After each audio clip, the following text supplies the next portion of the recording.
बिस्मिल्लाहिर्रहमानिर्रहीम।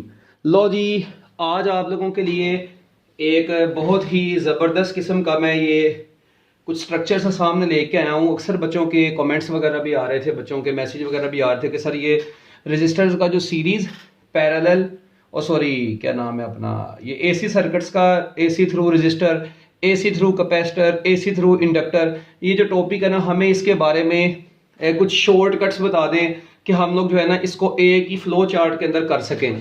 तो ये बच्चों आप लोगों के लिए जी यहाँ पर इस वक्त मैंने एक टेबल सा ड्रॉ कर दिया है जिसके अंदर मैं आप लोगों को ये सारी चीज़ें बताने जा रहा हूँ। हाँ, ये एक बात, जिस बच्चे, ये टेबल सिर्फ उस बच्चे को समझ आएगा जिसने ये सारा AC through register capacitor inductor समझा हुआ है, क्योंकि हमने इसकी क्विक रिवीजन करनी है। तो कई ऐसे भी बच्चे होंगे जो कहेंगे सर जी ये पता नहीं क्या हो गया। तो भाई जिन्होंने पहले ये टॉपिक नहीं पढ़े हुए वो एक बार कॉन्सेप्ट्स क्लियर कर लें अपने, उसके बाद उनको ये फ्लो चार्ट याद करने में आसानी होगी। तो इसके जो लेक्चर्स हैं वो मैं अपलोड करूंगा जैसे ही इंशाल्लाह, डिस्क्रिप्शन में उसका लिंक भी आ जाएगा, इसके अलावा कमेंट्स में भी लिंक आ जाएगा उसका, आप वहाँ से भी वो लेक्चर्स को फिर समझ सकते हैं। तो स्टार्ट करते हैं बच्चों। एसी थ्रू रजिस्टर हम पढ़ेंगे, एसी थ्रू कैपेसिटर पढ़ेंगे, हम एसी थ्रू इंडक्टर पढ़ेंगे, फिर आर सी सीरीज सर्किट की ये सारी चीजें पढ़ेंगे, फिर आर एल सीरीज सर्किट का ये सारा कुछ पढ़ेंगे, उसके बाद R L C series circuit को देखेंगे। तो लो जी बच्चों, सबसे पहले तो हम लोग स्टार्ट करते हैं जी इन सारे सर्किट्स की वेव फॉर्म्स। वेव फॉर्म से मुराद जो आप लोग वेव ड्रॉ किया करेंगे, ठीक है। सबसे पहले हमने इनकी वेव फॉर्म्स ड्रॉ कर दी है। अब बच्चों मुझे बताएं, एसी थ्रू रजिस्टर में आपको याद होगा voltage and current are in same phase.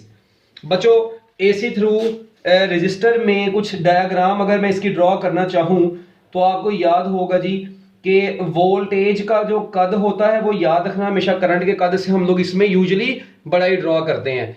तो आप लोगों को पता है क्योंकि V is equal to I R होता है, ठीक है। इसमें जो इक्वेशन यूज होती है आपको पता है वोल्टेज की, वो V इज इक्वल टू क्या होता है बच्चों, आई आर। ये अब आप लोगों ने पढ़ा हुआ है, V is equal to I R use होता है। तो अब मुझे ये बताएं, अगर V is equal to I R इसमें यूज होना है तो ऑब्वियस ही बात है कि वोल्टेज और करंट किस फेज में होने हैं, सेम फेज में होने हैं, मगर रेजिस्टेंस की वजह से ओवरऑल करंट की मैग्नीट्यूड को हम लोग लेस कंसीडर करेंगे।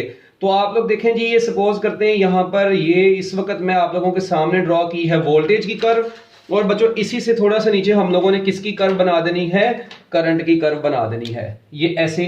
तो ये एसी थ्रू रजिस्टर में आप लोगों ने ये डायग्राम पड़ी हुई है, ये रेड कलर से करंट है और ब्लैक कलर से बच्चों वोल्टेज है। तो यहां से हमें अंदाजा होता था कि वोल्टेज एंड करंट किस फेज में होते हैं, सेम फेज में होते हैं।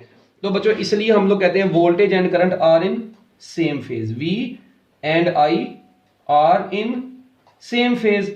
ये दोनों बच्चों किस फेज में होते हैं, सेम फेज में होते हैं, ठीक है। उसके बाद इनकी वेक्टर डायग्राम, आपको पता है वेक्टर डायग्राम का ड्रॉ करने का अलहदा से कॉन्सेप्ट आपने पढ़ा हुआ है। देखें दोनों जीरो से स्टार्ट हो रहे हैं और इसका मतलब दोनों का जीना मरना साथ साथ है। जिस तरह करंट बढ़ रहा है वोल्टेज भी बढ़ रहा है, करंट डिक्रीज कर रहा है वोल्टेज भी डिक्रीज कर रहा है। तो चलो जी बच्चों, मैं ये कह सकता हूं कि वोल्टेज और करंट सेम फेज में है, तो लिहाजा दोनों एक दूसरे के पैरेलल हैं। तो ये मैं अगर यहां पर करंट को शो कर देता हूं तो ये मेरे पास वोल्टेज आ गया। मगर आप लोगों को याद होगा वेक्टर की लेंथ डिसाइड की जाती है किससे, वेक्टर की लेंथ डिसाइड करती है उसकी आरएमएस वैल्यू, उसकी पीक वैल्यू। तो जिसकी पीक वैल्यू ज्यादा है, जिसकी आरएमएस वैल्यू ज्यादा है, उसके वेक्टर की लेंथ भी बड़ी होगी। तो बच्चों एक ये चीज सामने आ गई। तो इसका मतलब मैं यहां से कह सकता हूं voltage and current are in same phase, so angle between them is 0 degree. इसका मतलब इनके दरमियान में एंगल कितने डिग्री का है, 0 डिग्री का है। और पोटेंशियल डिफरेंस क्या होगा फिर बच्चों, आपको पता है जो पोटेंशियल होगा इस पूरे सर्किट का वो बराबर होगा V is equal to I into R के ही बराबर होगा, ठीक है। उसके बाद है जी इंपीडेंस, ठीक है, या रेजिस्टेंस इस सर्किट की। आपको पता है कि रेजिस्टर, अगर अकेला रेजिस्टर लगा हुआ है तो बच्चों वो तो रेजिस्टेंस बराबर होगी वोल्टेज ओवर करंट के बराबर ही होगी, या इसको R is equal to rho L over A. क्योंकि कंडक्टर है ना, तो कंडक्टर की रेजिस्टेंस आपको पता है लेंथ के ऊपर और एरिया के ऊपर डिपेंड करती है, तो R is equal to rho L over A भी लिखा जा सकता है। और एसी सर्किट्स में पावर का फार्मूला आपको पता है, पावर का फार्मूला होता है V I cos of theta. Power का फार्मूला एसी सर्किट्स में बच्चों क्या होता है, V I cos theta, V R M S I R M S into cos theta होता है। तो बच्चों मुझे ये बताएं, थीटा तो आपने देख लिया 0 डिग्री है, थीटा एंगल है वोल्टेज और करंट के दरमियान में। तो बच्चों जब ये 0 डिग्री है तो कोस 0 डिग्री कितना हो गया, 1 हो गया। तो बच्चों आपके पास पावर बराबर आ गई सिर्फ और सिर्फ वोल्टेज इंटू करंट के। और पावर फैक्टर क्या चीज होती है बच्चों, ये देखें आपको अगर याद हो पावर का फार्मूला एसी सर्किट्स में हम लोग पढ़ते हैं V R M S IRMS cos theta. तो अब ये थीटा के यहां पर तो 0 डिग्री है, तो थीटा जब 0 डिग्री है तो VRMS IRMS आपके पास बस बच गया। और इसी को फिर आपको पता है हम लोग I स्क्वायर R भी लिख सकते हैं, V स्क्वायर ओवर R भी लिख सकते हैं। इसी को हम लोग बच्चों I स्क्वायर R भी लिख सकते हैं और V स्क्वायर ओवर R भी लिख सकते हैं। अब पावर के ये जो फार्मूला होता है ना बच्चों, इस फार्मूले में ये जो कोस थीटा होता है इसको हम लोग क्या बोलते हैं, मैंने आपको बताया हुआ है, इसको क्या बोला जाता है, पावर फैक्टर बोला जाता है। तो लिहाजा पावर फैक्टर जो है बच्चों यहां पर वो कोस थीटा, और थीटा क्योंकि 0 डिग्री है और कोस 0 डिग्री 1 होता है। तो लो जी बच्चों, आप लोगों को बहुत बहुत बधाई हो, आपके पास पावर फैक्टर भी आ गया। अब ये एसी थ्रू रजिस्टर के अंदर से आपके ये एमसीक्यूज क्लियर हो गए। सबसे पहले आपसे पूछा जा सकता है जी बताएं इसकी वेव फॉर्म ये होती है, इसकी वेक्टर डायग्राम ये होती है, शॉर्ट क्वेश्चन में भी पूछा जा सकता है। उसके बाद बताएं, कहता है जी इसमें जो वोल्टेज की इक्वेशन है पोटेंशियल डिफरेंस की वो तो IR है, और इक्वेशन जो यूज की है हमने जिससे हमने ये देखा कि वोल्टेज और करंट सेम फेज में वो है V is equal to IR। और उसके बाद बच्चों हमने देखा कि इस सर्किट की जो रेजिस्टेंस होगी वो किसके बराबर होगी, वोल्टेज ओवर करंट के बराबर होगी, जिसको रो L ओवर A भी बोलते हैं। और पावर जो होती है वो VI cos थीटा होती है, क्योंकि cos 0 डिग्री है, cos 0 1 है, तो लिहाजा पावर आ गई बच्चों VI which is equal to I square R, या V स्क्वायर ओवर R भी आगे आप लोग इसको लिख सकते हैं। तो power factor of AC through register कितना होता है, 1 होता है। तो ये बच्चों क्विक रिवीजन होगी आपकी AC थ्रू रजिस्टर सर्किट की। उसके बाद AC थ्रू कैपेसिटर पे चलते हैं। आपको पता है बच्चों AC थ्रू कैपेसिटर में जब हम लोग इसकी वेव फॉर्म ड्रॉ करते हैं तो वो कैसे करते हैं। सबसे पहले तो आप लोग मुझे ये बताएं कि कैपेसिटर की जो इक्वेशन होती है चार्जिंग की वो होती है Q is equal to CV। अब आपने जो वोल्टेज सोर्स यहां पर दिया है वो साइनोसाइडल वोल्टेज दिया है, ये याद रखना है। आप लोगों ने यहां पर वोल्टेज कौन सा दिया है बच्चों, साइनोसाइडल वोल्टेज दिया है। अब साइनोसाइडल वोल्टेज का है V is equal to V not sine theta, ये साइन ओमेगा टी। तो भाई मेरी बात सुनो, मैं अगर इधर V की जगह पर V not sign omega T put करूंगा या साइन थीटा पुट करूंगा तो ये C V नॉट मिलके Q नॉट बन जाएगा। तो Q is equal to Q naught sine theta आ गया आपके पास, ठीक हो गया। तो आप लोग यहां पर देखें कि कैपेसिटर का, इसका मतलब अगर कैपेसिटर का चार्ज साइनोसाइडल है तो कैपेसिटर का जो पोटेंशियल डिफरेंस है वो भी क्या है बच्चों, साइनोसाइडल है। तो एक चीज यहां से समझ आई कि इस कैपेसिटर में चार्ज और पोटेंशियल डिफरेंस किस में होंगे, सेम फेज में होंगे। मगर आपको पता है चार्ज का ओवरऑल कद जो होगा वो छोटा होगा, क्योंकि Q और V दोनों सेम फेज में। तो चले आए इसको ड्रॉ करते हैं। वोल्टेज है सबसे पहले, वोल्टेज का तो कद मैंने आपको बताया बड़ा ही बनाना है। उसके बाद चार्ज और वोल्टेज दोनों सेम फेज में, तो लो जी बच्चों ये चार्ज भी आ गया ऐसे ऐसे ऐसे ऐसे ऐसे, क्योंकि दोनों Q और V इस वक्त दोनों सेम फेज में है। बच्चों ऊपर वाली जो ये वाला है ना AC थ्रू रजिस्टर, इसमें भी याद रखना जो वोल्टेज है वो V नॉट साइन थीटा है, तो करंट भी क्या है, I is equal to I not sine theta है। तो वोल्टेज भी साइनोसाइडल है, करंट भी साइनोसाइडल है, इसलिए दोनों साइनोसाइडल ही हम लोग ड्रॉ करते हैं, ठीक है। ये भी याद रखना, इसमें वोल्टेज जो है वो बच्चों क्या है, V is equal to V not sine theta है, और I भी जो है वो I नॉट साइन थीटा है, इसे आपने घबराना नहीं है। तो ये याद रखिएगा, इसकी जो इक्वेशंस हैं बच्चों उनमें V not sine theta, I not sine theta, दोनों में साइन होने की वजह से दोनों की वेव फॉर्म साइनोसाइडल होती है। इसी तरह अब इनमें से ये चीज हो गई बच्चों क्या, ये Q हो गया, और जो ब्लैक वाला है बच्चों ये V हो गया। मगर आपने कैपेसिटर में एक कॉन्सेप्ट और पढ़ा हुआ है, वेक्टर डायग्राम जब हम ड्रॉ करते हैं वो तो वोल्टेज और करंट के दरमियान में ड्रॉ करते हैं। यहां पर तो वोल्टेज और चार्ज आपके पास है, इसका मतलब अभी आपको करंट चाहिए। अब करंट का फॉर्मूला होता है जनरल, जो कि I is equal to delta Q over delta T होता है। तो यहां से हमें पता चला कि बच्चों अकेला करंट जो होता है वो time rate of flow of charge होता है, या derivative of charge is called current, जो मैथ वाले लोग हैं। तो बच्चों इसका मतलब है कि आप लोग जब भी साइन वाली वेव का डेरिवेटिव लेते हैं तो वो आता है कोज। इसका मतलब है करंट जो होगा वो एक कोज वेव आएगी, जिसको हम लोग कोसाइन वेव बोलते हैं। तो इसका मतलब मैं यहां पर कह सकता हूं slope of QT graph gives a value of current. तो लो जी बच्चों, सबसे पहले मैं यहां पर क्या लाइन लिखने लगा हूं कि हम लोग करंट कैसे निकालेंगे, स्लोप, किसकी स्लोप से, slope of QT graph, slope of QT graph gives current. बच्चों आपको करंट जो मिलेगा स्लोप ऑफ QT ग्राफ से करंट मिलेगा। अब स्लोप ऑफ QT ग्राफ अगर करंट देगी तो बच्चों इस QT का जब स्लोप लेते हैं तो साइन याद रखिएगा कोज में कन्वर्ट हो जाता है। तो बच्चों इसका आंसर क्या आएगा, ये देखें, इसको मैं थोड़ा सा जूम करके आपको समझा देता हूं। इसकी डायग्राम को बनाने का आसान तरीका शॉर्टकट में बताऊंगा। ये सपोज करें Q है, V तो अपनी जगह पे ये Q है, क्योंकि करंट के हिसाब से हमने Q को ड्रॉ करना है, Q के हिसाब से करंट को ड्रॉ करना है। अब देखिए आपको पता है स्लोप ऑफ, मैंने भी बताया QT ग्राफ क्या देती है, slope of Q T graph ने करंट देना है, इसका मतलब I is equal to tangent theta होना है बेसिकली। अब इस पॉइंट पर जब आप लोग थीटा देखेंगे वो मैक्सिमम होगा, इस पॉइंट पर थीटा देखेंगे वो जीरो होगा। इसका मतलब इधर से ऊपर जाते जाते थीटा जीरो होता जा रहा है, थीटा कम होता जा रहा है, थीटा कम होगा तो करंट भी क्या हो रहा होगा, कम। तो जिस पॉइंट पर देखें थीटा मैक्सिमम है उस पॉइंट पर करंट भी मैक्सिमम है। इसका मतलब इस पॉइंट के कोरेस्पॉन्डिंग करंट मैक्सिमम है, इस पॉइंट के कोरेस्पॉन्डिंग करंट मिनिमम है, इस पॉइंट के कोरेस्पॉन्डिंग करंट दोबारा मैक्सिमम होगा बट नेगेटिव में, इस पॉइंट पर दोबारा जीरो। तो इस तरह से बच्चों हमारे पास ऐसे करंट की एक वेव फॉर्म आती है। ये हमारा टॉपिक नहीं है, ये हम लोग ऑलरेडी क्लासेस के अंदर बच्चों ये पढ़ चुके हुए हैं ये चीज। ये तो मैंने आपको जस्ट क्विक रिवीजन में बस आपको याद करवा दिया कि आप लोग इस तरह से, आप लोग बस शॉर्टकट के तौर पर क्या याद रख लें कि आपने कोज वेव बना देनी है, बात खत्म। तो बच्चों जब आप लोग कोज वेव बनाएंगे, एक पॉइंट इधर बनेगा, एक इधर बनेगा, एक इधर बनेगा, एक इधर बनेगा, फिर एक इधर बनेगा और एक इधर बनेगा और एक इधर बनेगा, और मैं इनको जब आपस में ऐसे मिला दूंगा तो ये बच्चों मेरे पास करंट की वेव फॉर्म आ जाएगी। ये करंट आ गया मेरे पास। अब आप लोग देखें कि ये जो करंट आया इसका मतलब इनमें से लीडिंग कौन है, लैगिंग कौन है, साफ नजर आ रहा है कि बच्चों करंट जो है वो जीरो से ऊपर वाले एक्सिस से, मतलब मेरे पास जीरो से ऊपर जो शो हो रहा होगा, जो शुरू होगा बच्चों वो लीडिंग होगा। तो इसका मतलब यहां से एक चीज तो और क्लियर होगी हमें कि करंट इज लीडिंग। बच्चों करंट लीड कर रहा है, जबकि वोल्टेज क्या कर रहा है, वोल्टेज बच्चों लैग कर रहा है। तो करंट लीड, वोल्टेज लैग, तो लिहाजा बच्चों यहां पर जो ग्राफ बनेगा, सुनिएगा गौर से, वोल्टेज का कद अभी भी आप लोग देखें बड़ा है, करंट का कद क्या है बच्चों, छोटा है। तो अब मुझे ये बताएं कि मैं यहां पर कह सकता हूं कि सबसे पहले देखें Q जो है, V जो है बच्चों ये जीरो से स्टार्ट हो रहा है, इसका मतलब यहां पर कहीं पर क्या होगा, V होगा, ये होगा बच्चों V आपके पास, ठीक है। ये हॉरिजॉन्टल से शुरू हो रहा है, जबकि करंट आप लोग देखें नीचे से शुरू हो रहा है या ऊपर से शुरू हो रहा है, तो नीचे वाली लाइन को छोड़ देना आपने। अब करंट क्योंकि ऊपर को शुरू हो रहा है तो बच्चों ऐसे यानी 90 से शुरू हो रहा है, तो आप लोग इसको 90 से स्टार्ट करेंगे, ये होगा करंट।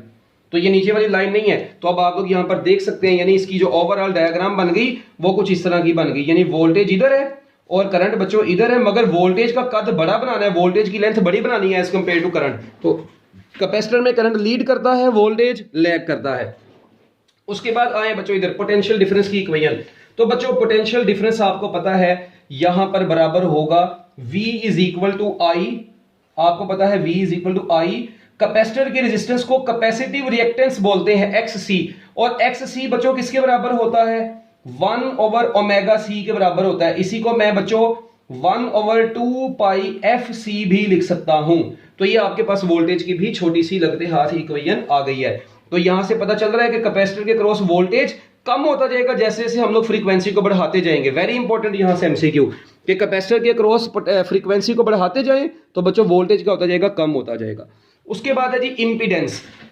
इस सर्किट में इंपीडेंस यानी इसकी इंपीडेंस तो कोई नहीं बनेगी, इधर तो सिर्फ और सिर्फ इसकी रिएक्टेंस ही बनेगी, जिसको हम लोग XC क्या बोल देंगे जी, XC। इसकी रेजिस्टेंस को क्या बोलेंगे, अकेली रेजिस्टेंस को इंपीडेंस थोड़ी बोलते हैं। XC is equal to 1 over omega C 1 over 2 pi F into C। तो यहां से पता चल रहा है XC का फ्रीक्वेंसी के साथ इनवर्स रिलेशन है। तो ये भी एक छोटा सा ग्राफ याद रखिएगा कि XC और फ्रीक्वेंसी का इनवर्स रिलेशन होने की वजह से इनके दरमियान में जो ग्राफ होता है बच्चों ये किस तरह से बनता है शेप में, क्योंकि XC और फ्रीक्वेंसी के दरमियान में इनवर्स रिलेशन है। वेरी इंपॉर्टेंट टिप, ये भी यहां से MCQ बड़ा इंपॉर्टेंट आप लोगों के सामने मैंने डिस्कस किया है, ठीक है। उसके बाद बच्चों पावर डिसिपेशन। अब मुझे ये बताएं क्योंकि यहां पर वोल्टेज और करंट के दरमियान में एंगल 90 डिग्री है तो cos 90 जीरो होता है, तो power dissipation in pure capacitor is zero, ठीक है। Power dissipation in pure capacitor is zero. और बच्चों पावर फैक्टर आपको पता है, पावर फैक्टर cos थीटा होता है, तो यहां पर cos 90 पुट करेंगे क्योंकि थीटा 90 है, वोल्टेज और करंट के दरमियान में थीटा 90 डिग्री है। तो बच्चों मुझे बताएं जब ये थीटा 90 डिग्री है तो लिहाजा पावर फैक्टर कितना हो जाएगा, फिर 0 हो जाएगा। तो याद रखिएगा AC थ्रू कैपेसिटर का पावर फैक्टर कितना होता है, 0 होता है। लो जी, ये आपकी छोटी छोटी बातें होगी AC थ्रू कैपेसिटर की। उसके बाद बच्चों बात करते हैं AC थ्रू इंडक्टर की। AC थ्रू इंडक्टर की भी वोल्टेज और करंट के दरमियान में ग्राफ ड्रॉ करते हैं। पहले सबसे सी इक्वेशंस मुझे बताएं। आपको पता है बच्चों कि जनरली इंडक्टर के क्रॉस जो वोल्टेज होता है, इंडक्टर के क्रॉस बच्चों जो वोल्टेज होता है वो आपको पता है किसके बराबर होता है, वो EMF बराबर होती है, किधर गया यार, हाँ EMF self induced EMF L delta I over delta T। और बच्चों अगर इंडक्टर की रेजिस्टेंस नेग्लिजिबल होगी तो इसी को वोल्टेज के बराबर पुट कर देंगे L delta I over delta T। तो यहां से एक चीज सामने नजर आ रही है कि अगर करंट जो होगा बच्चों वो साइनोसाइडल है, यहां पर जो करंट है बच्चों वो क्या है, I is equal to I not sine omega T है। तो मुझे बताएं जब आप लोग वोल्टेज निकालना चाहेंगे तो इस स्लोप से, इसका मतलब अब slope of I T graph आपको क्या देगी, इसमें slope of I T graph gives क्या देगी बच्चों, slope of I T graph gives voltage. Very important point. तो बच्चों आई टी ग्राफ की स्लोप ने आप लोगों को वोल्टेज देना है यहां पर। तो इसका मतलब अगर करंट साइनोसाइडल है यहां पर इस दफा, तो आप लोग यहां पर अब वोल्टेज को कैसे निकालेंगे बच्चों, V is equal to L delta I over delta T. ये तो आपके पास आगे, इसको तो आप लोगों ने पैक करना है। अगर करंट साइनोसाइडल आएगा तो वोल्टेज अब कोसाइन वेव आएगा। चले सबसे पहले करंट को ड्रॉ कर लेते हैं बच्चों। ये आपके पास करंट आ गया ऐसे, ठीक है, ये आ गया करंट। अब वोल्टेज का कद आपको बड़ा है, पता है बड़ा है, और वो कोसाइन वेव बनना है वोल्टेज ने, क्योंकि जब इसका डेरिवेटिव लेना है करंट टाइम का तो वो बेसिकली आपको वोल्टेज मिलना है। तो लो जी बच्चों, ये जीरो, ये मैक्सिमम, ये जीरो, इधर से ये मैक्सिमम, फिर ये जीरो, फिर ये मैक्सिमम, फिर ये जीरो, फिर ये ऐसे। तो बच्चों ये आप लोगों के पास ओवरऑल वोल्टेज हासिल हो गया। बच्चों इनकी डिटेल डिस्कशन हम लोग अपने प्रीवियस लेक्चर्स के अंदर कर चुके हुए हैं, ठीक है, लिंक मैं डिस्क्रिप्शन में दे दूंगा जैसे मैं लेक्चर को अपलोड कर दूंगा। तो ये वोल्टेज और करंट आ गया। इसका मतलब यहां पर अब कौन लीडिंग है क्लियरली नजर आ रहा है बच्चों, यहां पर वोल्टेज लीड करेगा और करंट क्या करेगा बच्चों, करंट यहां पर क्या करेगा, लैग करेगा। तो देखें एंटी क्लॉकवाइज डायरेक्शन में वोल्टेज लीडिंग है और बच्चों करंट क्या है, लैगिंग है। तो मैं कह सकता हूं वोल्टेज लीड कर रहा है और बच्चों करंट क्या कर रहा है, लैग कर रहा है। और कितने एंगल से, 90 डिग्री का एंगल इनके दरमियान में बन रहा है। कितना एंगल बन रहा है, 90 डिग्री का। तो लो जी बच्चों ये एक बात हो गई। उसके बाद V इज इक्वल टू क्या होगा, आई एक्स एल, इंडक्टर की रेजिस्टेंस को, और इसी को ओमेगा एल भी बोलते हैं, जो कि I into 2 pi F L बनेगा। तो यहां से क्लियरली नजर आ रहा है कि इंडक्टर का वोल्टेज फ्रीक्वेंसी के साथ डायरेक्ट रिलेट करता है, यहां पर कैपेसिटर का वोल्टेज फ्रीक्वेंसी के साथ इनवर्स रिलेट करता था। इसी तरह यहां पर एक्स एल बराबर होगा वही ओमेगा एल, यानी 2 पाई एफ एल। तो मैं कह सकता हूं X L is directly proportional to frequency.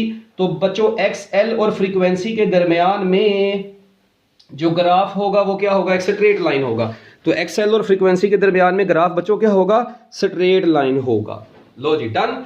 लो इसके बाद पावर डिसिपेशन, आपको पता है जी पावर डिसिपेशन का फार्मूला बच्चों P is equal to V I cos theta, क्योंकि थीटा यहां पर भी आप लोग देखें 90 डिग्री है, तो V I cos 90 degree, cos 90 degree zero होने की वजह से power dissipation in pure inductor भी क्या होगी, जीरो। और बच्चों पावर फैक्टर किसके बराबर होगा, कोस 90, तो पावर फैक्टर भी बच्चों आ गया आपका जीरो। ये छोटे छोटे एमसीक्यूज तैयार होते जा रहे हैं आपके लगते आज।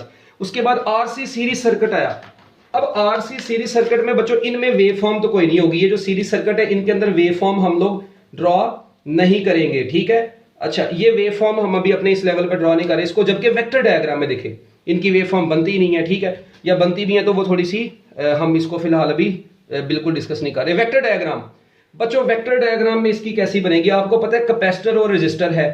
अब रेजिस्टर में तो वोल्टेज और करंट सेम फेज में होते हैं, रेजिस्टर में वोल्टेज और करंट बच्चों किस फेज में होते हैं, सेम फेज में। अच्छा इससे ना मैं यहां पर ये ऐसे अगर करंट को शो कर दूं तो सुनिएगा, रेजिस्टर का वोल्टेज तो करंट की डायरेक्शन में होगा, ये VR होगा। सपोज करें ये ब्लैक वाला रेफरेंस लेवल है करंट, क्योंकि आपको पता है सीरीज में करंट सेम होता है, तो करंट का मैंने लेवल सेम बनाया, VR करंट के सीरीज में है। जबकि कैपेसिटर का वोल्टेज आपको पता है बच्चों, वो देखें करंट लीड करता है, वोल्टेज लैग करता है। कैपेसिटर में वोल्टेज लैग करता है, तो लिहाजा जो वोल्टेज इसका लैग करेगा वो ऐसे नीचे को शो होगा। ये होगा बच्चों VC, वोल्टेज अक्रॉस कैपेसिटर।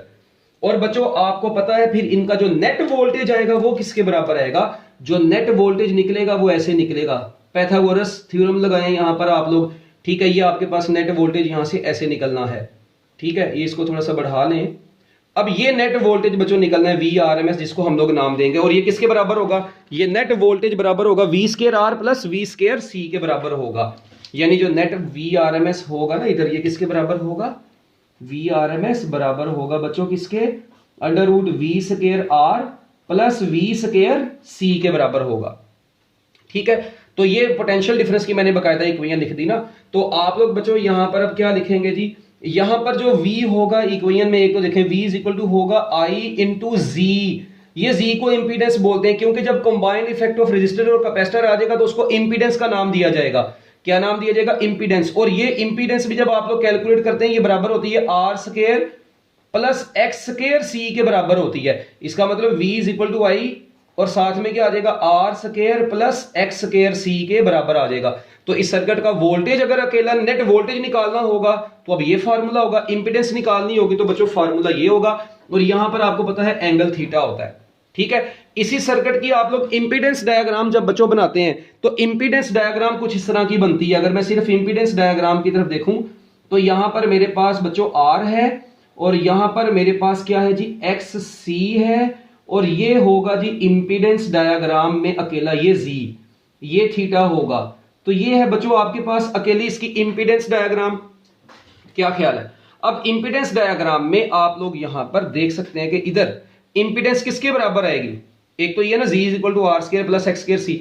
अगर मैं इसको एंगल के लिहाज से लिखना चाहूं तो वो मैं कैसे लिखूंगा अभी देखते हैं। आप लोग पहले मुझे ये बताएं, यहां से मुझे बताएं टेंजेंट थीटा किसके बराबर आएगा बच्चों। अगर मैं यहां से बात करूं टेंजेंट थीटा की तो टेंजेंट थीटा बच्चों किसके बराबर आएगा। अब टेंजेंट थीटा होता है बच्चों परपेंडिकुलर ओवर बेस। ठीक है जी, अब मुझे ये बताएं तो ये किसके बराबर आ जाएगा जी। यहां से अगर वोल्टेज के हिसाब से देखें बच्चों, ये देखें ये होगा वी सी, ये है इतना सा वी और ये है बच्चों वी आर। तो बच्चों अब आप लोग यहां से देख सकते हैं तो ये किसके बराबर आना है, जल्दी जल्दी देख लें, जल्दी जल्दी हरी अप जी। वी सी, ठीक है जी, V C perpendicular over base V C over V R, ये इसका बच्चों वोल्टेज मतलब टेंजेंट थीटा बराबर आ गया V C over V R. तो अगर मैं इसी को बच्चों लिख दूं वी सी की जगह पर आई एक्स सी लिख दूं और वी आर की जगह पर आई आर, तो बच्चों मुझे ये बताएं ये यानी मैं ये कह सकता हूं theta is equal to tangent inverse V C over V R.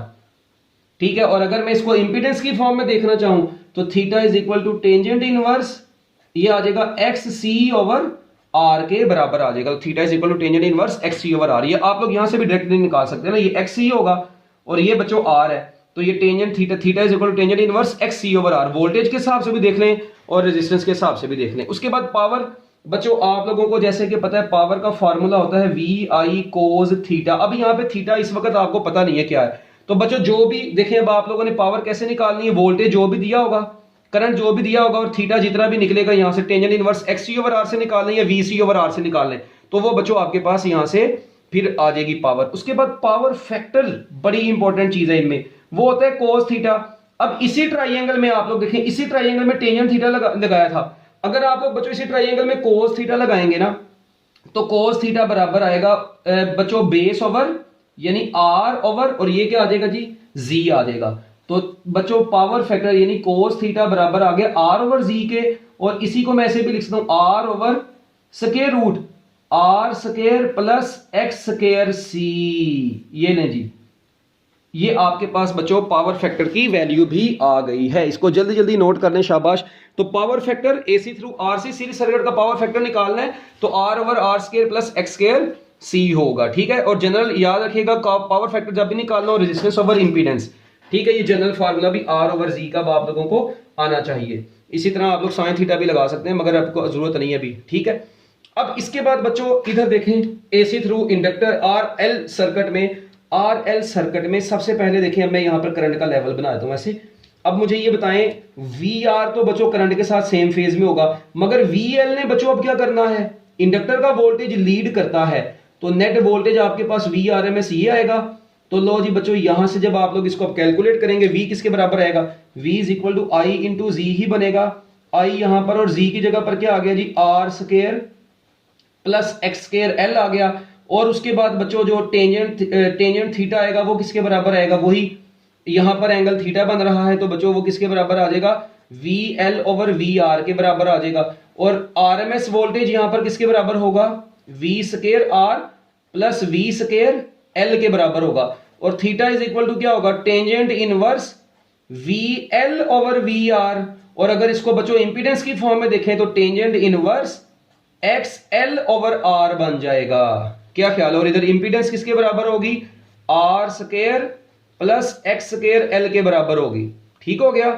और भाई पोटेंशियल के साथ साथ मैंने अगली भी चीजें लिख दी हैं तो ये जरूरी नहीं है, इसके बाद कोई इतनी परेशानी वाली बात नहीं है। तो इसकी डायग्राम कुछ इस तरह की बनेगी। अगर इधर आर है बच्चों, इधर क्या है जी एक्स एल है, तो ये क्या होगा जी यहां पर ये थीटा होगा और ये चीज जी होगी। तो ये नहीं है आपके पास आगे डायग्राम। और पावर यहां पर भी बच्चों क्या होगी वी आई कोस थीटा ही होगी। उसके बाद पावर फैक्टर बच्चों किसके बराबर होगा, वो होगा यहाँ पर cos थीटा ही अगेन, तो ये भी बराबर होगा r ओवर z के। मगर अब आपको पता है कि यहाँ पर जो r ये है और जो z है वो किसके बराबर आना है, r square plus x square l के ही बराबर आएगा। तो लो जी बच्चों, ये आपके पास यहाँ से ये भी सोल्व हो गया है। ठीक है, तो ये बच्चों अगर आपको वीडियो अच्छी लगेगी तो आपने इसको लाइक भी करना है, अपने फ्रेंड्स के साथ लाजमी शेयर भी करना है ताकि उनकी भी इंफॉर्मेशन में इजाफा हो। लो बच्चों, उसके बाद यहाँ पर सीरीज रेजोनेंस सर्किट इसको बोलते हैं। यहाँ पर एक रेजोनेंस का कॉन्सेप्ट आता है, आपको पता है बच्चों क्या आएगा, रेजोनेंस का कॉन्सेप्ट आएगा। अब रेजोनेंस जो आनी है ना बच्चों इसमें, ठीक है, आपको पता है एट रेजोनेंस यहाँ पर क्या नाम है, वी आर होना है। ठीक है, यहाँ पर क्या होना है जी, वी एल होना है और यहाँ पर वी सी होना है। रेजोनेंस के ऊपर ये दोनों वोल्टेज एक दूसरे के इक्वल बट ऑपोजिट हो जाने, कैंसिल हो जाने, वही पूरी कहानी। तो अब मुझे ये बताओ यहाँ पे भाई वोल्टेज किसके बराबर होगा, ठीक है, वोल्टेज बराबर होगा वही V इज इक्वल टू तो होगा I इंटू Z। Z यहां पर किसके बराबर है, ये बड़ी इंटरेस्टिंग चीज है बच्चों। यहां पर Z मैं ऐसे लिखता हूं, due to shortage of length R square plus XL minus XC का होल स्क्वायर। ये बच्चों आपके पास इंपीडेंस बनेगी Z is equal to under root में R square plus XL minus XC का होल स्क्वायर, क्योंकि दोनों एक दूसरे के ऑपोजिट होने हैं।